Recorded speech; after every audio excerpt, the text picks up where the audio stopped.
Charlie Kirk ఆయన ప్రాణాన్ని కోల్పోయాడు. ఆ దేశంలో ఒక మంచి ఉద్యమం రావాలి, అందరూ బతుకులు మారాలి, అందరూ పద్ధతిగా బతకాలి. ఈ చినిగిపోయిన బట్టలు వేసుకొని రోడ్ల మీద నడవడం, ఒక విలువ లేని స్త్రీగా అలా కనబడకూడదు, మర్యాద కలిగిన స్త్రీలుగా ఉండాలి. అలాగే పురుషులు కూడా పద్ధతి కలిగి బతకాలి. మగాళ్ళు పెళ్లి చేసుకోవడం ఏంటి, ఆడవాళ్ళు పెళ్లి చేసుకోవడం ఏంటి, అసలు ఎక్కడుంది అది? దేవుడు పెట్టిన పద్ధతిని మార్చేశారు. మీరంతా మారాలి, మన దేశం పాడైపోతుంది. పౌరుషం కలిగినటువంటి ఒక ఎవాంజలిస్ట్, అతన్ని చాలా మంది భయపెట్టారు. నేను చంపుతామన్నారు. దేనికి భయపడదు, ఏదో ఒకరోజు చావు వస్తుంది. చావుకు భయపడే రకం కాదు, సింహంగానే ప్రసంగాలు చేశాడు. అన్ని వేల మందిలో దేవుని మాటలు చెప్తూనే ఉన్నాడు. ఒకవైపున దేశం కొరకు పోరాడుతున్నాడు, మరొక వైపున దేవుని సత్యం కొరకు పోరాడుతున్నాడు. ముష్కరులు గురిపెట్టి అతని మీద తూటాలు గన్ షాట్ చేశారు. అక్కడికక్కడే మరణించాడు. కానీ అతను మాట్లాడిన మాటలు ఇప్పుడు ప్రపంచమంతా రీచ్ అయిపోతున్నాయి. ప్రతి ఒక్కరు అవి చూస్తున్నారు. Some people think that Charlie Kirk is gone. No, he is there in every heart.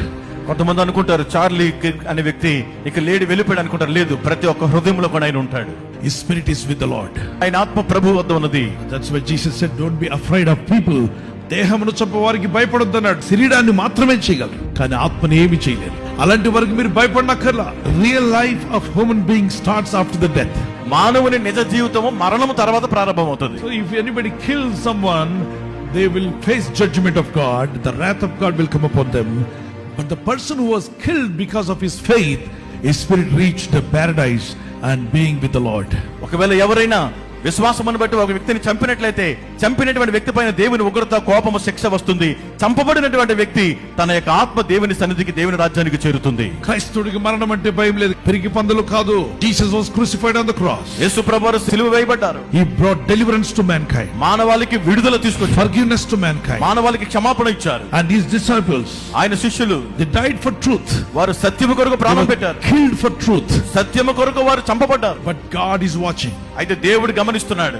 Nobody can escape God's judgment. దేవుడు చూస్తున్నాడు. దేవుని తీర్పు నుండి ఎవ్వరూ తప్పించుకోలేరు. Every killer has to face the judgment. ప్రతి హంతకుడు, చంపిన ప్రతి ఒక్కరు కూడా తీర్పులో నిలబడాలి. క్రైస్తవుని మరణము అంతము కాదు, అది జీవం. సజీవంగా వాళ్ళు ఉంటారు, సజీవులుగా నిలిచిపోతారు. Let's pray for Charlie Kirk family. Lord God Almighty, సర్వశక్తిమంతుడైన ప్రభువా, Lord, comfort Charlie Kirk wife, his parents, his children, and everyone belongs to his family. ప్రభువా, చార్లీ కిర్క్ గారి యొక్క సతీమణి గారిని, వారి బిడ్డలను, వారి తల్లిదండ్రులను, వారి కుటుంబ సభ్యులందరినీ ఆదరించి ధైర్యపరచండి. Give them strength, వారికి శక్తిని దయచేయండి. carry forward the mission. Bless them, Lord.